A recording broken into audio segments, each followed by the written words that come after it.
ሰላም የተከበራችሁ ተመልካቾቻችን ከአማራ ሚዲያ ኮርፖሬሽን ጎንደር ስቱዲዮ የሰዓቱን ዜናዎች ይዘን ቀርበናል። ከዜናዎቹ ጋር አዲስ አለማየሁ ነኝ። አብራችሁን ቆዩ። ዘላቂ ሰላምን ለማስፈን የሚደረገው ሂደት ውጤታማ እንዲሆን ሁሉም የበኩሉን መወጣት እንደሚጠበቅበት የጎንደር ከተማ ነዋሪዎች ተናገሩ። ነዋሪዎቹ በውይይት ላይ የተመሰረተ ሰላምን ለማረጋገጥ በሚደረገው ጥረት የበኩላቸውን እንደሚወጡ አሳውቀዋል። ቃል ኪዳን ኃይሌ እንደሚከተለው ታቀርበዋለች። ስድስተኛው የፌዴሪ የህዝብ ተወካዮች ምክር ቤት አምስተኛ የሥራ ዘመን 30ኛ መደበኛ ስብሰባውን ጠቅላይ ሚኒስትር ዶክተር አብይ አህመድ በተገኙበት አካሂዷል። ጠቅላይ ሚኒስትሩ ከህዝብ ተወካዮች ምክር ቤት አባላት ለተነሱ ጥያቄዎች ምላሽና ማብራሪያ ሰጥተዋል። በዚህም ከሰላምና መረጋጋት አኳያ መንግስት ከታጠቁ አካላት ጋር ዘላቂ ድርድር ሊያደርግ ይገባል የሚሉ ጥያቄዎች ተነስተዋል። ይህንን ተከትሎ ያነጋገርናቸው የጎንደር ከተማ ነዋሪዎች የጸጥታ ችግር በዜጎችና በሀገር ላይ ያስከተለውን ተጽዕኖ አንስተዋል። ጠናው ታደገ ባላለው የጎንደር ከተማ ነዋሪ ነኝ። አማራ ክልል ላይ የሰላም ጦት አለ፣ ኦሮሚያም ላይ የሰላም ጦት አለ፣ ትግራይም ላይ የሰላም ጦት አለ። ስለዚህ ከዚህ ሁሉ ሰላማችን ማግኘት አለብን ነው። በድሩ ባላለው የጎንደር ከተማ ነዋሪ ነኝ።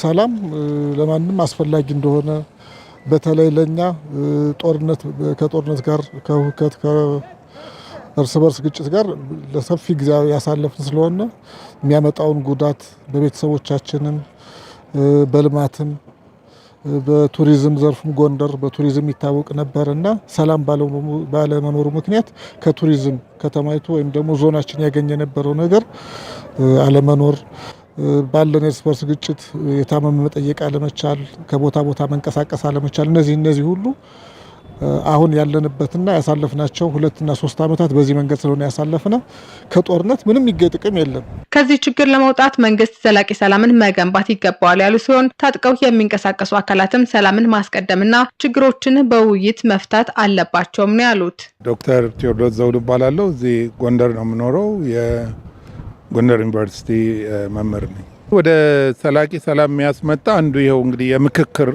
የኢትዮጵያ ናሽናል ዳያሎግ ኮሚሽን ትልቅ ስራ እየሰራ ነው። አንዱ የሰላም አካል እሱ ነው። የኢትዮጵያ ችግር በኢትዮጵያኖች ብቻ ይፈታ ከተባለ መፍትሄው ቅርብ ነው። ጠረጴዛው ላይ ስንቀመጥ ከኛ ጀርባ ኢትዮጵያ፣ ከኛም በፊት ኢትዮጵያ፣ በጎናችንም ኢትዮጵያ መሆን አለባት።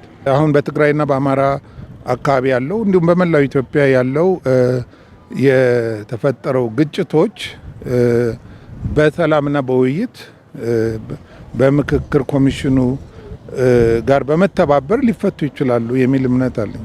በቃ ሁሉም ወንድሞቻችን በሰላም ውይይት እኔ አሁን በአገር ደረጃ የተቀመጠው ስለ ሰላም ያለው ውይይት የተጀመረበት አግባብ ጥሩ ነው ብዬ አምናለሁ። ሰው በዛ መቀጠል አለበት። መንግስት ደግሞ ለሰላሙ ድርድር እጁን ዘርግቶ መቀበል መቻል አለበት።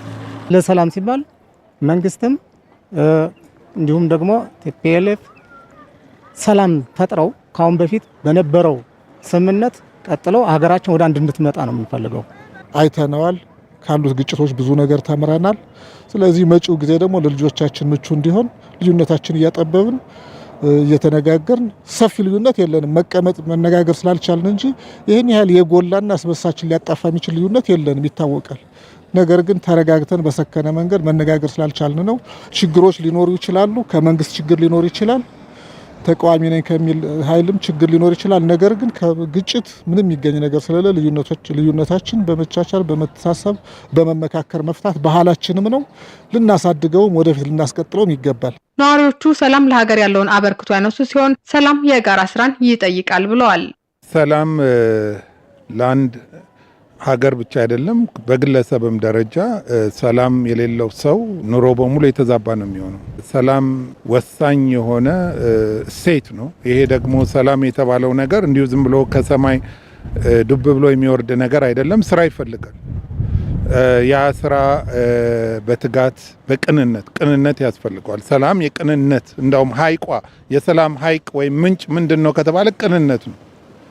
በክፋት የተሞላ ልብ ወይም ደግሞ በተላላኪነት የተሞላ ልብ የሰላም ኤጀንት ሊሆን አይችልም እና በቅንነት ይጀምራል። እንፈልገው ሰላም እንፈልጋለን። ባጭሩ ሰላም ያስፈልጋታል።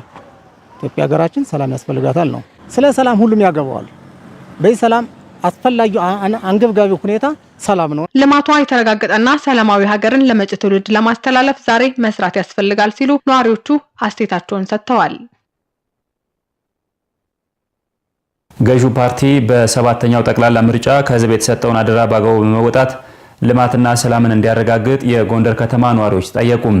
አስተያየት ሰጪዎቹ መንግስት በቀጣይ 5 ዓመታት ትኩረት ሊያደርግባቸው ይገባል ያሉትን ጉዳይም አንስተዋል። ማደር አድማሴ ተጨማሪውን ዘገባ ይዛለች። የኢፌዴሪ የህዝብ ተወካዮች ምክር ቤት 5ኛ ዓመት የሥራ ዘመን 30ኛ መደበኛ ስብሰባ አካሂዷል። ከምክር ቤት አባላት ለተነሱላቸው ጥያቄዎች ጠቅላይ ሚኒስትር ዶክተር አብይ አህመድ ምላሽና ማብራሪያ ሰጥተዋል። ከተነሱላቸው ጥያቄዎች መካከል በሰባተኛው ጠቅላላ ምርጫ የኢትዮጵያ ህዝብ ያለውን ጥልቅ አሳቢነትና የሰላም አስፈላጊነት በግልጽ ያሳየበትና አደራ የጣለበት መሆኑ ተገልጿል። ከእንደራሴዎቹ ጥያቄ ባሻገር በምርጫው የተሳተፉ የጎንደር ከተማ ነዋሪዎች የተጀመሩ የልማት ስራዎች ተጠናክረው እንዲቀጥሉ በአስተያየታቸው ጠይቀዋል። ምናላባው ባላለው ጎንደር ከተማ ነዋሪ ነኝ። ኮሪደሩ የተጀመሩ ነገሮች አሉ። እንደዚህ ተሰርቶ እንዲያልቅ ቢሆንልና ደስ ይለናል። ተስፋውን ደሳለ ይባላል። አሁን የተመረጠው መንግስት ተጨማሪ በቃ ለህዝቡ የሚጠቅም ልማቶችንም እያየነ ነው። ጥሩ ነው። ታችሎ በረኛው ባላለው የጎንደር ከተማ ነዋሪ ነኝ። ምርጫ በጎንደር ከተማ ጥሩ ነው። ምንም እንከን የገጠመን እንከን የለም፣ ያለ ነገር የለም። በሰላም ሁሉም ነገር ተጠናቋል። ልማቱ አሁን ባለው ጥሩ እያየነው ነው ያለ ነው። የሚመሰረተው መንግስት ከላይ እስከታች ለቀጣይ 5 ዓመታት ላይ ትኩረት አድርጎ መስራት እንዳለበት ሀሳባቸውን ገልጸዋል። አንደኛ በሰላም ጉዳይ ያው መንግስት ቁርጠኝነት ወስዶ ያው ሀገሪቱ ላይ ሰላም እንዲሆን ተስፋ እያደረገ ያለ ህዝቡ የኑሮ ውድነቱ ላይ ያው ከላይ ያለው ብቻ ሳይሆን ታች ያለው መዋቅሩ ራሱ አግዞ መስራት አለበት። የባልቃድር ባላለ ምንረው ጎንደር ከተማ ነው። እንግዲህ ከዚህ የተሻለ ለወጣትም ስራ ጥለነው እንዲያስተካክል እንፈልጋለን። ያለን በኑሮ ውድነትም ያለው እንዲያስተካክልልን እንፈልጋለን። ስሜ ካሳው ባላለው የምኖረው እዚህ ጎንደር ነው። መንግስት ቁርጠኛ ከሆነ በቃ የኑሮ ውድነትና የወጣቱን የስራ እድል ፈጠራ በምን መስራት እንዳለበት እያደራጀ ቢሰራ የተሻለ ይሆናል። መንግስት ለሚሰራቸው በጎ ተግባራት ህዝቡም ከመንግስት ጋር ተቀናጅቶ መስራት እንዳለበት አስተያየት ሰጪዎቹ አመላክተዋል። ህዝቡ ደግሞ ይሄን የሚጠብቅ ያግዛል። ለዚህ አሁን ለሰላሙ ለኑሮ ውድነቱ ላይ ከመንግስት የሚጠብቀው ነገር አለ። ህዝቡ ደግሞ የራሱን ደግሞ እንደሚወጣ ተስፋ አድርጋለሁ። እንግዲህ ህዝብና መንግስት ካልተተሳሰበ ከባድ ነው። መንግስትም እንደ መንግስት ህዝብም እንደ ህዝብ የሚያግዘው ማገዝ አለበት። መንግስትም ተህዝቡ ጎን ቆሞ ችግር ምንድነው ብሎ መረዳት አለበት። እንደኔ ሐሳብ ያን ከተረዳ ኑሮ ይሻሻላል፣ ሁሉም ይሻሻላል። ግን አሁን መንግስት እና ህዝብ ጥሩ ግንኙነት መኖር አለበት ይሄን ማሰብ። መንግስት ማለት ህዝብ ነው፣ ህዝብ ማለት መንግስት ነው።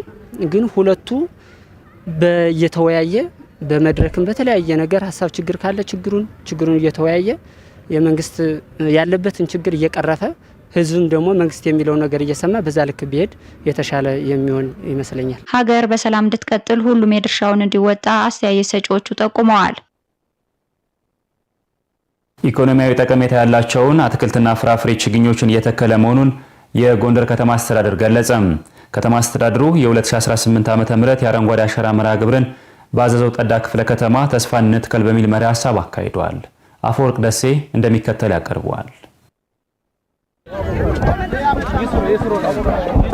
በጎንደር ከተማ አስተዳደር አዘዞ ጸዳ ክፍለ ከተማ ተስፋን እንትከል በሚል መሪ ሀሳብ የ2018 ዓ.ም የአረንጓዴ አሻራ መርሃ ግብር የከተማ አስተዳደሩ ተቀዳሚ ምክትል ከንቲባ ቻላቸው ዳኛው በተገኙበት በይፋ ተጀምሯል።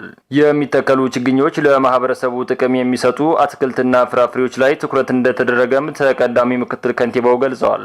70% የሚሆነው የአትክልትና ፍራፍሬ ዞሮ ለማህበረሰቡ ጥቅም ላይ የሚውሉ አትክልቶች ላይ ነው ትኩረት እያደረግን ያለ ነው። አንዱ የመንግስታችን አቅጣጫ የሆነው በምግብ ራስን መቻል በመሆኑ እንዲህ አይነት ነገሮችን ከአረንጓዴ አሻራዎች ጋር አብሮ አስተሳስሮ መሄድ ተገቢ በመሆኑ የዛን አንዱ አካል አድርገን ነው እየሰራን ያለ ነው። በተያዘው ዓመት በጎንደር ከተማ አስተዳደር የአረንጓዴ አሻራ መርሃ ግብር 4.3 ሚሊዮን ችግኞች እንደሚተከሉ የጎንደር ከተማ አስተዳደር ግብርና መምሪያ ኃላፊ አበራ ደባ ተናግረዋል።